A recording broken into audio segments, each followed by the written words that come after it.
It's July 22nd, 1944. Lyon. Morning light breaks over Lyon's eastern ridge. The clock in the square reads 7 a.m. If Otto Brandt finishes his coffee this morning, more resistance couriers will disappear by nightfall. A ruined bell tower watches the city breathe. Thomas Avery lies flat behind fallen limestone.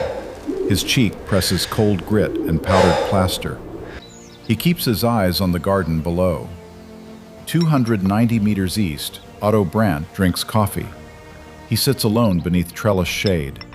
Roses climb latticework like quiet, barbed wire. Brandt runs counter-resistance operations across Lyon. Couriers vanish after his questioning. Radio networks die within a week. Allied planners mark him Category 1. The resistance marks him a sentence. Guards stay outside the garden wall. Brandt insists on privacy and ritual. He wants roses, vines, and silence. 4 meters of medieval stone shields his breakfast. Stone defeats bullets, unless elevation wins. Elevation wins if patience holds. Avery waits in the tower's shadowed throat. The rifle stays in 4 pieces beside him. Moreau lies close, almost invisible. They chose patience over explosives. Explosives bring sirens and swept streets. One shot brings confusion and misdirection. One shot buys time for people they will never meet. The church below sits roofless and broken. Pigeons roost where saints once stood. A shattered bell hangs like a cracked tooth. Avery and Moreau wear salvage worker coats. They smell of wet rope and old dust. Their cart carries tools and false normality. Under rags, a wrapped rifle bundle rides. They roll into the morning checkpoint. A German patrol blocks the lane with barrels. A single machine gun points lazily west. Klaus Richter steps forward, bored and sharp. His collar stays crisp despite the heat. Papers. Directive 7. Moreau offers documents with steady hands. Avery keeps his shoulders loose, eyes dull. Richter reads each line without hurry. Sunlight flashes off his wristwatch. A motorcycle idles behind him, coughing. Avery feels sweat settle under his cap. He counts breaths the way instructors taught him years ago. Slow, invisible, empty. Richter glances at the tool handles. He taps the papers once, then returns them. Move! Keep to the road! He waves them through like trash. They push onward without looking back. The tower job waits for darkness. Night drops like a blanket over rubble. They return as shadows with a cart. The church ruin swallows their footsteps. Moreau carries a level and chalk. Avery carries beams cut from a wrecked door. The staircase inside the tower is half gone. Every step threatens a scream of wood. They work with breath held tight. Avery braces broken stairs with salvaged beams. He wedges each support into stone gaps. He tests weight slowly, then commits. Moreau measures angle from tower to garden. He marks numbers on stone with chalk. He checks distance with paced steps and map. They choose a slit position behind a loose block. The wall face looks solid from outside. Inside, a cavity hides behind fallen masonry. They shape the firing slit carefully. 4 centimeters of open air remains. Any wider and light leaks out. Any narrower and the barrel clips stone. Avery grinds edges smooth with a file. Dust coats his tongue and teeth. A bell fragment shifts under his knee. It clinks once, bright and wrong. Both men freeze. Silence stretches thin like wire. Then birds resume cooing. Avery exhales through his nose only. At midday, boots scrape limestone below them. A German officer enters the nave casually. His voice hums with a tune, off-key. Avery keeps one hand on the rifle bag. The officer pauses beneath their platform. He climbs 6 steps, then stops. A match strikes. He lights a cigarette directly below them. Smoke rises toward the false wall seam. It curls, searching for an opening. Avery presses cloth tighter over the crack. He pins it with 2 fingers, unmoving. Ash falls in slow gray flakes. The officer exhales once, then descends. Boots fade into the ruined street. Avery does not move for a full minute. Too close. Avery nods once in darkness. Rain arrives after midnight, hard and cold. Water pours through missing roof beams. Dust turns to paste on the floor. Avery lifts rifle components above the damp. He wraps each piece in oiled cloth again. Metal stays dry, barely. Wind follows rain and plays with the ruin. At 290 meters, drift becomes meters. Moreau ties thin ribbons near the slit. He watches them tremble and settle. They fire 1 round before dawn. The muzzle flash blooms inside stone darkness. The sound cracks across the valley like a whip. They wait. No engines answer, only distant dogs. Avery adjusts 1 click. Ammunition shrinks.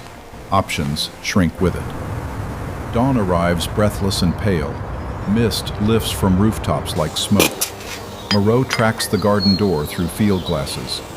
Brandt appears only on clear mornings, between 7:12 and 7:19. 17 paces to the table. Pause at the trellis. Less than 40 seconds. A life measured in seconds. The study light inside the chateau clicks off. Now. Moreau whispers. Avery assembles the Lee infield in practiced silence. Stock locks with a muted snap. Barrel seats with a small twist. Scope clamps down. He chambers 1.303 round. The bolt closes with velvet metal sound. Moreau checks ribbon movement. Still air. Hold. Avery settles behind the rifle. Breathing drops into 4 counts. In. Hold. Out. Pause. His pulse slows against his cheekbone. Through the scope, roses blur red. The trellis sharpens. A spider drops near his knuckles. It touches the barrel. He does not flinch. The garden door opens. Otto Brandt steps into morning light carrying a porcelain cup. Gray shirt, sleeves rolled, almost gentle. He crosses stone slowly, sets the cup down. Steam rises. He turns toward the roses, torso aligned with lattice. Head tilts, as if smelling summer. Avery centers the crosshair below the sternum. Trigger pressure builds. The world narrows to breath and glass. Center. The rifle cracks once. Clean. Final. Brandt collapses into rose cuttings without a cry. Petals jump like sparks. The cup rolls across stone. For 1 heartbeat, the garden stays quiet. Then shouting erupts. Avery breaks the rifle instantly. Moreau pockets the casing, wipes metal, wraps cloth. The slit becomes shadow again. Soldiers flood the garden. Whistles shriek. Boots scatter. Avery and Moreau remain motionless 40 minutes. A fly lands on Moreau's eyelid. He does not move. At 8:15, a patrol enters the church. Klaus Richter climbs the tower stairs. 6 steps. Pause. Anyone up there? Birds answer. Empty. Move out. They leave. Avery waits 10 more minutes. Then Now. they dismantle the hide, remove beams, let broken stairs collapse behind them. The ruin erases their presence. German intelligence reaches the chateau by 9 o'clock. Bullet fragment recovered, .303. Angle mapped eastward. 3 elevated positions identified. The bell tower sits third. Victor Stein arrives with calm eyes and neat gloves. He studies lines, shadows, trajectories. He climbs the ruined church slowly. At the platform, he finds dust and silence. A finger traces the wall. A newer brace beam catches his attention. Moisture. Fresh. His gaze narrows. No rush. The shooter breathes somewhere. In the streets, Avery moves west with rifle parts under his coat. Sirens begin and never fully stop. Posters appear within an hour. Every street becomes a question. They reach a farmhouse beyond the city edge. A drainage tunnel runs beneath the cellar wall. Avery slides in first, belly to stone. The tunnel squeezes his ribs. He cannot turn, cannot stand. Boot vibrations pulse through the soil above. A dog barks once, closer, then fades. He pushes forward centimeter by centimeter, refusing panic. Light appears ahead. 6 hours later, they emerge into fields. Heat shimmers above wheat. A German plane drones overhead. They freeze beneath a hedge. Back at the church, Stein lifts binoculars. Bell tower. Now. The bell tower fills his lens. Richter sprints up the staircase. Boots slam wood. A beam cracks. The staircase collapses violently. Stone explodes downward. The loose slit stone pops free and crashes to the nave floor. Light floods the hidden cavity. They are close. The platform collapses completely. The tower swallows Richter in grinding rubble. Miles away in the fields, Avery hears the distant collapse. He flinches once, then runs harder.